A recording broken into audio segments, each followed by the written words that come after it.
We needed it more than you. That's what my brother-in-law said, smirking across the living room while everyone pretended they didn't hear him.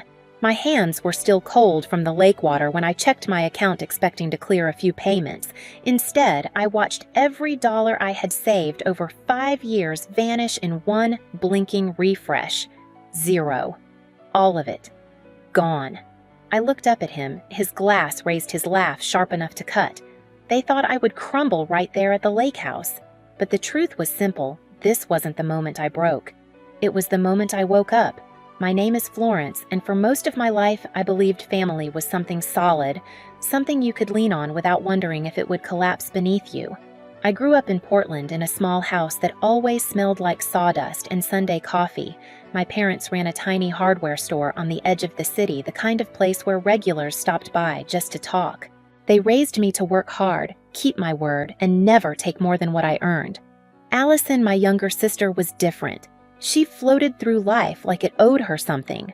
While I spent summers stocking shelves at the store, she spent hers chasing parties and boys and late-night thrills. Mom used to sigh, Dad used to smile, and I used to cover for her, telling myself she just needed time to grow up. But time didn't give us what we hoped for. Not long after I turned 25, a drunk driver ran a red light and took both of my parents in one instant. The world didn't just break, it hollowed out. We sat in the lawyer's office days later, numb, barely breathing, listening as he explained the estate. A modest house, the store, and a small savings account. When everything was settled, Allison and I each received a portion. I put mine into the boutique I'd been dreaming of for years. She put hers into Kyle. He came into her life like a storm, loud, charming, too slick around the edges. The kind of man who talks fast, laughs hard, and carries himself like he's already won something he never earned. Within months, they were married. Within a year, Allison wasn't the same. Softer, quieter, always checking Kyle's expression before she spoke. I noticed, but she brushed it off. He just wants what's best for us, she'd whisper, though she never looked convinced. The lake house reunion had been Uncle Robert's idea, a chance to reset as a family. I actually believed him. I loaded the car with snacks, folded sweaters, and that warm sense of hope you only get when you want things to be better. When I pulled up to the dock, the sunlight bounced off the water like a welcome. Emma hugged me first. She leaned close and murmured, "Just prepare yourself." Inside, I tried to pretend everything was normal. I smiled. I made small talk. But Kyle's laugh carried through every room, and every time Allison looked at me, it was like she wanted to say something but couldn't. The air felt off like a storm, waiting for the right moment to hit. And I had no idea that the moment was coming for me. The first sign was small, so small I almost convinced myself I imagined it. My laptop sat on the dresser in the guest room, exactly where I'd left it when I went downstairs to help Emma chop vegetables. But when I came back up, the screen was angled differently, the charging cord plugged into a port I never used. A tiny thing, a shift of a few inches, but it hit me like a tap on the back of the neck, quiet, deliberate wrong. I brushed my fingers over the keyboard, the plastic still warm. Someone had touched it. Someone had opened it. I checked the browser history. Clean. Not empty clean. Wiped. I felt a prickle move up my spine. I tried to steady myself, telling my nerves to stop overreacting, but my instincts didn't listen. They whispered the same warning they'd whispered since I arrived. Something here is off. Later that night, while everyone played cards around the living room, I went to my phone to approve a routine payment for the boutique. Instead of the usual confirmation, I saw a red banner payment declined. I frowned, tried again, and got the same message. That was unusual, but I didn't panic yet. Technical issues happen. It wasn't until morning that everything snapped. Claire called while I was still half asleep. Her voice was tight, sharp, too controlled. "Florence, the vendor payment bounced again. And your account shows insufficient funds." My stomach dropped.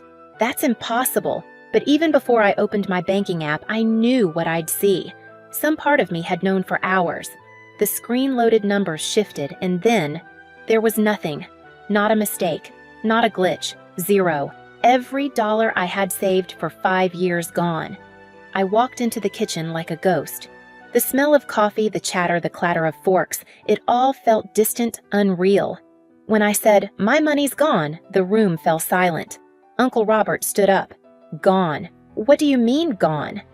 I held up my phone. "Transferred out overnight. All of it." Gasps, murmurs.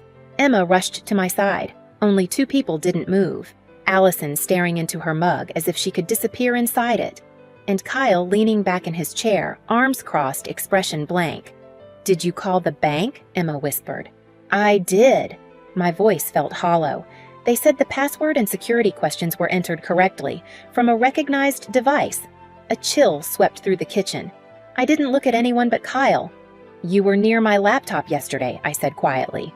"Were you in my room?" Allison's head snapped up. "Are you accusing my husband?"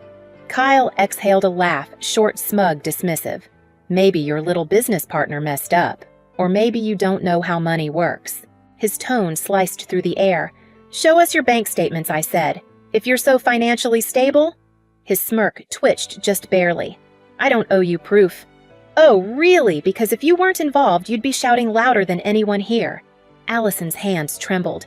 She wouldn't look at me. Kyle finally leaned forward, voice cold enough to frost glass. "We needed it more than you." The room erupted shouts, disbelief, but I didn't hear any of it. I just felt something inside me harden, settle, sharpen. This was no misunderstanding. This was betrayal, planned, personal, and precise. And it was the moment I stopped being afraid. I don't remember sitting down. One moment I was standing in the kitchen with Kyle's words ringing in my ears, and the next my legs felt too weak to hold me.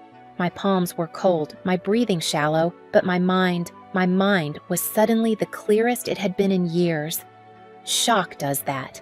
It shatters the noise until only the truth remains. Allison whispered something, her voice shaking, but I couldn't hear her. My focus narrowed to the man leaning back in his chair, like he'd just won a game no one else knew they were playing. Kyle tapped his thumb against his glass, relaxed, utterly sure of himself. That confidence, so smug, so unearned, did more than devastate me. It woke something. I stood slowly, my legs trembled, but my resolve didn't. My fingers found the strap of my bag hanging over the chair. The leather felt cool, grounding. When I picked it up, Kyle's eyes flicked to the movement. Just a flicker, but enough. Trembling, I reached for my bag and said, I paused long enough for him to smirk again. "Then you won't mind what's coming next." The room froze. Even the hum of the refrigerator felt louder than anyone's breathing. Kyle scoffed and stood up so abruptly his chair scraped across the floor. "You're not calling anyone," he snapped, stepping toward me. Before he got close, Uncle Robert moved in front of him, shoulders squared. "Back off," he said. Calm, firm, the kind of voice that had settled decades of family arguments. Kyle laughed in his face. "Oh, please. She's being dramatic. The money's gone. Done. Buried. She'll never see it again." The look he gave me wasn't the look of a man bluffing. It was the look of a man used to getting away with things, the kind of man who counted on people staying quiet. Allison finally rose from her seat, voice cracking. "Kyle, please." He didn't even look at her. He grabbed her wrist like a handle and pulled her beside him, a gesture so quick and practiced, my stomach turned. I took a step forward. "Allison," I said softly, "what's really going on?" Her eyes darted to mine, haunted, trapped. She opened her mouth, but Kyle's grip tightened. "We're leaving," he barked. "Get your stuff." "No one is going anywhere," I said. My voice wasn't loud, but it carried. "Not until I get every cent back. Or until the police get here." Kyle laughed, a sharp, barking sound. "The police. Go ahead, call them. Tell them you lost your money." "What are they going to do? Hug you?"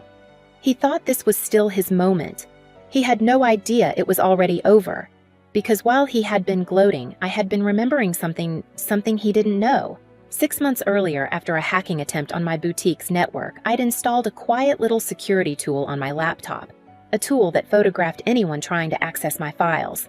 Logged keystrokes, stored device IDs, kept everything time-stamped, and if someone had used my laptop in the middle of the night, the evidence was already safe, already recorded. I pulled my phone from my bag. Kyle lunged, but Uncle Robert blocked him again. "You won't mind what's coming next," I repeated softly. Then I made the call. The call barely rang once before the dispatcher picked up. I gave my name the address of the lake house and the words ongoing financial fraud with a steadiness I didn't know I still had. Kyle barked out a laugh, waving his arms like I had just performed a comedy routine. "You're unbelievable," he said. "Calling the police because you lost your little savings. Go ahead, do it. Maybe they'll send someone next week." But even as he mocked me, something shifted in the air. A current, a tension, a warning. Maybe he felt it too because his smirk faltered not enough for anyone else to notice, but enough for me. I ended the call and slipped the phone back into my bag. "We'll wait," I said simply. Kyle swung toward Allison. "Pack your things. Now." She didn't move. Her fingers curled into the fabric of her sweater knuckles, whitening. "Allison," I said gently, "just tell the truth." Her gaze flicked between us, between my steady calm and Kyle's frantic irritation. She opened her mouth, but he grabbed her arm again. "Don't say a word." Emma stepped forward. "Let her talk." Kyle shot her a look that could curdle milk. "Stay out of this."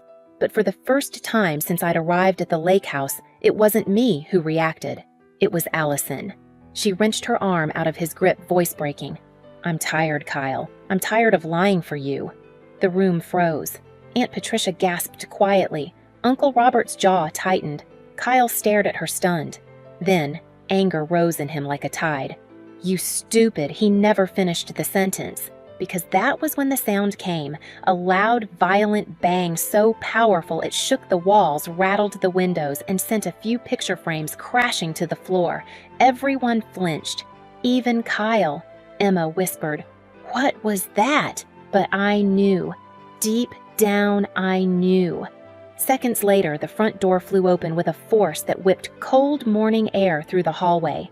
Heavy steps pounded across the wooden floor. Voices followed. Portland police. Nobody moved. Kyle's bravado evaporated. His face drained of color as 3 uniformed officers entered the living room, followed by a woman in plain clothes, Detective Harmon. She held a folder in her hand. "Florence," I stepped forward. "That's me." She nodded, once eyes sharp and efficient. "Your bank's cybersecurity team flagged suspicious transfers tied to your accounts. We received the alert and traced multiple login attempts from this location." Kyle found his voice stuttering. This is a misunderstanding." Someone hacked us." Detective Harmon raised an eyebrow. "Interesting. Because the login attempts came from a recognized device." Uncle Robert's eyes drifted toward my guest room. Mine stayed locked on Kyle. He swallowed hard. "Lots of people could have borrowed her laptop." "Good," I said quietly. "Then you won't mind what's in here." I handed Detective Harmon my phone. She opened the folder I'd prepared, scrolling through photos and timestamps. Photos the security software had taken. Photo after photo of Kyle sitting at my laptop typing with intense focus, the glow of the screen reflecting off his face. Every angle, every attempt, every keystroke logged. Detective Harmon's expression didn't change, but her voice did firmer, colder. "Mr. Henderson, turn around. Hands behind your back." Kyle stumbled backward. No, wait, this is crazy." 2 officers grabbed him before he could bolt. He thrashed, shouting, "Allison! Tell them I didn't! Allison!" But Allison wasn't moving toward him. She was standing beside me, crying, but steady, stronger than I'd seen her in years. "You did it," she whispered. "You know you did." Kyle stared at her like she'd stabbed him. "You worthless Detective Harmon, cut him off. Enough." They cuffed him. His wedding band clinked against the metal as his hands shook. "You think you're free without me?" he spat at Allison. "You're nothing without me." Allison stepped closer, not to comfort him, but to deliver the quietest, sharpest blow. "I was nothing with you." His face twisted. His bravado crumbled. And for the first time since I'd met him, Kyle looked afraid. As they dragged him toward the door, he shouted my name like it was an accusation. "Florence." This isn't over, but it already was. When the officers pulled him outside, the house fell silent. Completely silent. Aunt Patricia wiped her tears. Uncle Robert let out a shaky breath. Emma touched my shoulder. Then Allison collapsed into my arms. Not weak, released. Like a weight she'd carried for years had finally slipped off her back. "I'm sorry," she cried. "I should have told you. I should have left him. I just didn't know how. I held her tighter. It's over now, I said. You're safe. Detective Harmon returned. With all this evidence, you'll likely recover most of the funds, and he won't be able to use threats or coercion against anyone for a long time. I nodded, but my eyes drifted toward the window, the place Kyle had stood the night before, laughing like he owned the world. Today, the world answered him back, and it didn't laugh. The lake house felt different after Kyle was gone, quieter, lighter, almost like the walls themselves exhaled. The officers' cars had already rolled down the long gravel driveway when Allison and I stepped onto the porch. She looked small in the morning light, but not fragile, more like someone finally realizing the world wasn't as dark as she'd been taught to believe. Over the next week, everything moved quickly. Detective Harmon kept me updated as the bank recovered transfer records and traced Kyle's digital trail. When she called to tell me that most of the money would be returned and the remaining losses covered by fraud protection, I sat down on the edge of my bed and let myself breathe for the first time in days. 5 years of work. Saved. Allison made her own call to a friend with a spare room and filed for divorce soon after. She moved in with me, temporarily filling my apartment with soft apologies and the scent of her late-night baking. There were moments when guilt washed over her in waves, but I reminded her that surviving someone like Kyle wasn't weakness, it was endurance. And now she was choosing something better. A few weekends later, the family gathered again at the lake house this time, not for a reunion, but a reset. We repainted the porch railings, fixed the windows Kyle had slammed during an argument months earlier, and opened every curtain to let the light back in. The house didn't feel haunted anymore. It felt reclaimed. And as I stood on the dock watching the water ripple under the sun, I realized something simple and true: justice doesn't erase the pain, but it does clear enough space for healing to grow. A month later, I stood inside my second boutique sunlight spilling across the new displays like a promise I'd fought hard to keep. The money was back, the doors were open, and for the first time in a long time, I felt grounded in a life I built myself. Allison stopped by that afternoon with fresh pastries, her smile softer, steadier. She wasn't healed yet, but she was moving toward something real, something hers. Looking back at the lake house, at Kyle, at everything that broke and everything that rebuilt, one truth stayed with me. Blood doesn't give anyone the right to hurt you. Boundaries do. If this story hit something in you, share your experience below and subscribe so you don't miss the next one.